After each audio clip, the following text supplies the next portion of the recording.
Good morning, everybody. Welcome back to Ride the Six Motorcycle Channel. So this is exciting. We have another bike for rebuild. This is the 2021 Honda Rebel 500, and this was a bike that I purchased at auction here last week. So we need to start diving into this bike. We need to start removing some of the things that are broken, such as the throttle cables right here.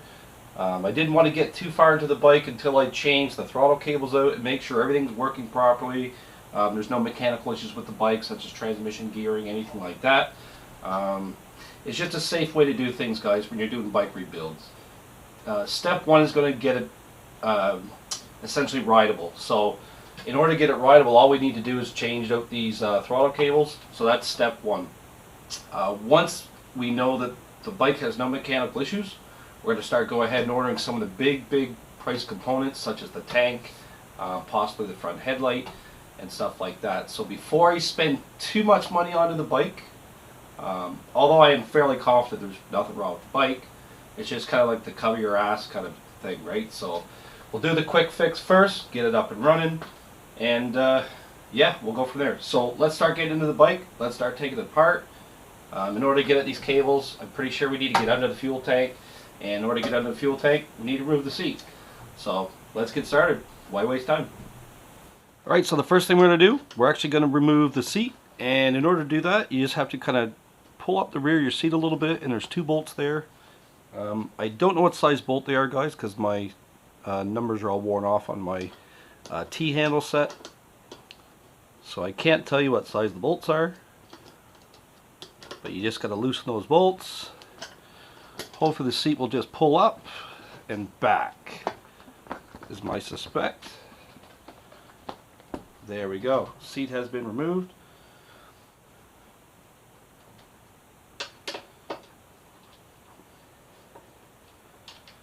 And we will just loosen that for now.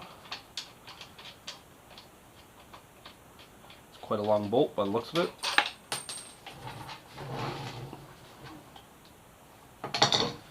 Alright, so that should be fairly free. Yes, it is. Okay. So we're not ready to quite lift the tank just yet, so we're going to keep that bolt in place.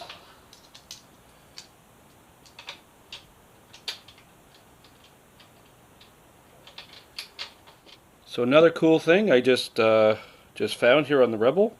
So right under the seat, there's a label here. It tells you the model number of the bike, CMX 500 AM, and it also tells you your color code. So if you ever happen to match paint, or you're not sure what color code of your Rebel, the label's right here under your seat, guys. So kind of cool. Quick little thing for information. And we're going to kind of clean the bike as we go. So as we get into the bike, we're going to clean it up as we go. Give her a little wipe down. She was a little dusty. It has been sitting in the auction yard for at least 4 weeks since I've been trying to buy this bike. So we are just going to clean it up as we go, and so we don't have to do it later, essentially. It's the best way. Okay, let me get this tank off. Alright guys, so I got another set of hands to help me take the fuel tank off. So we have one overflow hose here, another overflow hose here. Well, one could be evap, I don't know. But anyways, there's two overflow hoses to disconnect. There is the fuel line to disconnect, which I have wrapped up in a little towel here. And there's your electrical connection for your fuel pump. So pretty much the same on any bike, guys. Two overflows, fuel line, and electrical connection for the fuel pump. Alright, so now I'm going to start looking at the brake line, or sorry, the throttle cables coming down. They actually run down in through here, in through the side of the tank. And I'm going to replace those cables. So here's the old throttle cables. Both have been removed from the bike, and we have actually reinstalled the new throttle cables on the bike. There are two cables, guys. There's two different part numbers. The part numbers are right there and right there. And the number 10 is the top throttle cable on the controls. So the number 10 cable goes here, and the number 20 cable goes here. And they both run down in through the bike. We just followed the old cables right down in along underneath the tank. And we reattached them all down under here. So, and they've all been adjusted. We believe the bike should be good now. We're probably going to put the tank back on it and give it a little test ride to make sure there's nothing mechanically wrong with the bike. and then we're gonna start ordering some more parts. We just did a successful little lap around the block here. Nothing wrong with the throttle after we've replaced the throttle cables here. Remember, the old ones were all banged up, so we have 2 new throttle cables on. And yeah, the bike, I shifted it all the way up through 4th and then back down, and everything looks to be running perfectly normal. But yeah, we are now going to go ahead. We're going to order up all the parts, the tank mainly, probably the levers, all this stuff, and signals and lights and exhaust, everything else we kind of need to kind of get this bike back on the road here. Because you can see the light's a little scuffed. So we'll get that all ordered up. Especially that guy. So another thing I've noticed on the bike here, guys, it might be a little tricky to see, I'm not sure. Our bars don't look bent, but when the bike is straight, you can see the bars aren't necessarily straight with the triple trees. And I think the reason for that is because the risers that bolt through the top triple tree, it looks like the riser itself has been turned, or you can see there's a bit of a gap right here between the riser and the tree.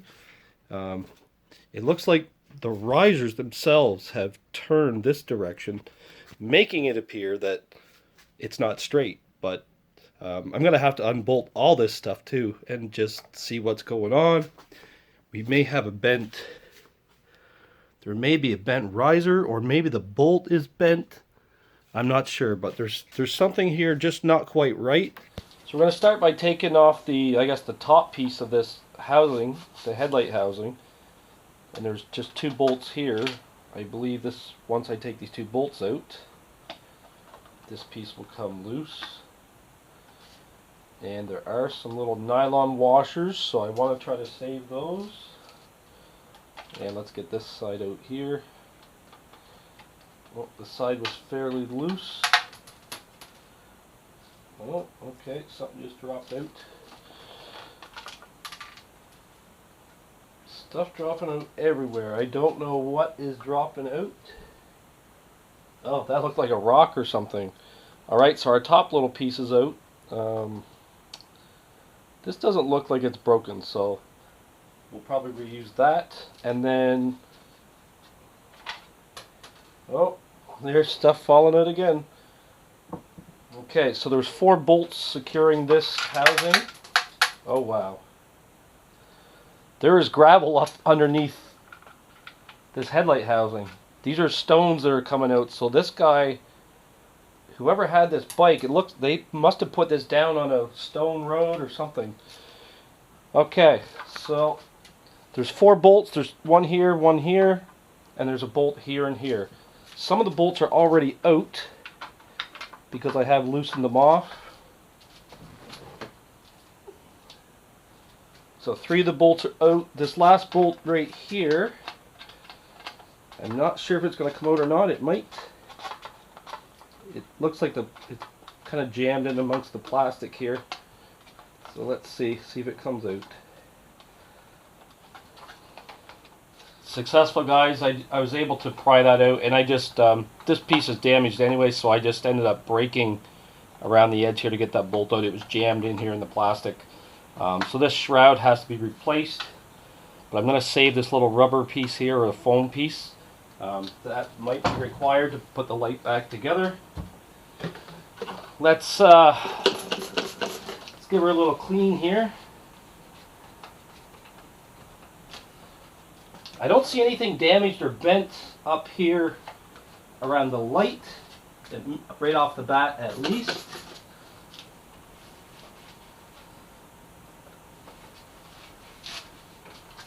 But I do think our light is broken. It looks like there's a crack, a stress crack, or stress fracture right around the housing. So yeah, this light is going to have to be replaced, and unfortunately it's a pretty expensive part as well. In excess of $400 Canadian. Okay, let's see what else we can get apart here. So here's a closer look at the headlight, guys. I'm not sure if you can see it, but see this little stress crack that goes all around the housing here? For that reason, I believe we are going to have to replace this headlight. So you can see that stress crack right there. And it goes all the way around down to that side.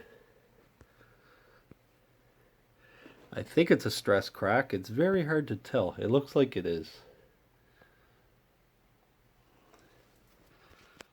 So one thing with the headlight on this Rebel, in order to remove it, you need to get here.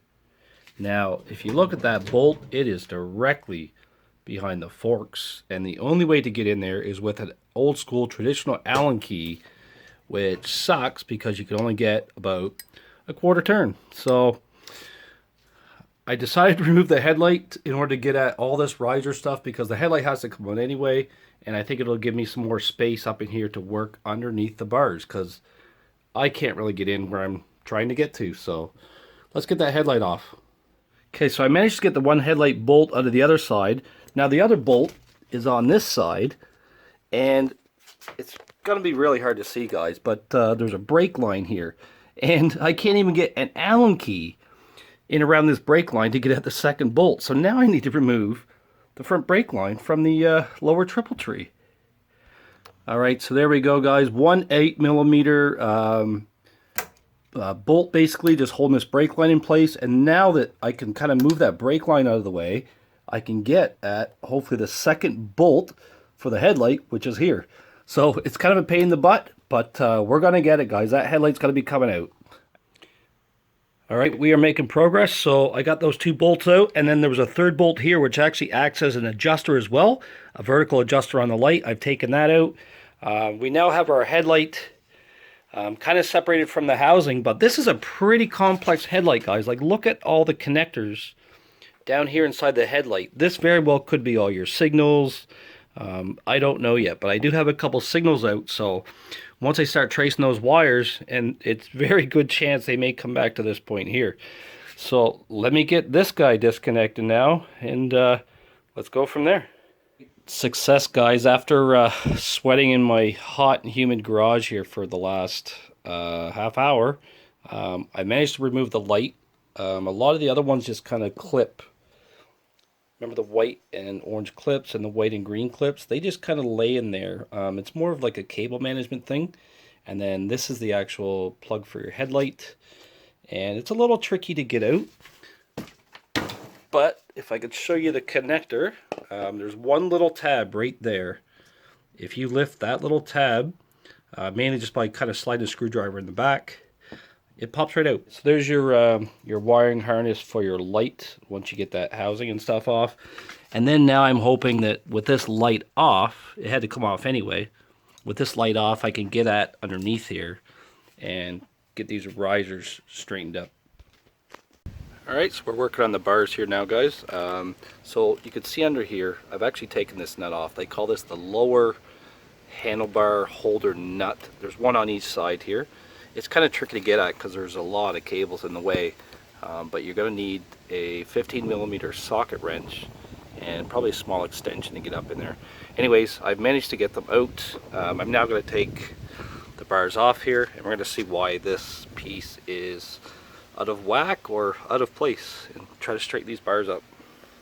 After you get those lower nuts loosened off, they say remove the 2, I guess the pieces that hold your bars on. They want you to remove those 2, and then after that, these risers just kind of, they pull right out, and there's like a rubber grommet on it. Now this is the one that looks like it's out of place, but you could see it. It clearly, I guess the bolt itself looks bent, so I'm probably going to replace that. We'll compare that to the other one over here. Again, we'll just pull it out, wiggle it out. So there's the straight one, guys, and there's the bent one. So this bent one is probably what's causing our handlebars to be misaligned. I could probably reuse it, but it's probably a very cheap part, and I'm just going to go ahead and order a replacement. So we have a much needed component in. This is the bent piece I showed you. It's the lower handlebar holder. This is the part number from Honda. We have it, I actually have it installed on the bike here right now. I have not secured it underneath. The first step in the process is just kind of loosely fitting everything in here, mounting your bar, mounting the top pieces, torquing the top pieces in. These are 20 foot-pounds. And then after that, the 2 bolts underneath, which would be right there, and almost impossible right there, also get torqued to 20 foot-pounds. And after that, guys, our handlebars, you can already see they're already sitting straighter from what they were because of this bent piece. So, okay, we're going to tighten that in right now. I got my torque wrench right here. We have her set for 20 foot-pounds. Alright, let's get it torqued in. Let's get these handlebars completed. Alright, so after torquing all the bolts back in to 20 foot-pounds, both the top bar holders and also the 2 on the bottom, our bars are actually appearing very straight. So we have managed to fix that issue and also the mechanical issue on the bike with the I guess just the damaged throttle cables. So this bike is fully rideable now, and I did take it around the block again yesterday. It feels a lot better with the bars being straight. I am going to go ahead and order up all the rest of the components that I know I have to do. I've already ordered this. I've already ordered a new handle. This we need to adjust, and we need to order up all the other parts like the tank, some signal lights. This signal light, as you can see, is a little bit broken and cracked. But yeah, I'm going to order all that stuff up, guys. And don't forget to like, subscribe, and see you on the next episode. And if you're riding, ride safe.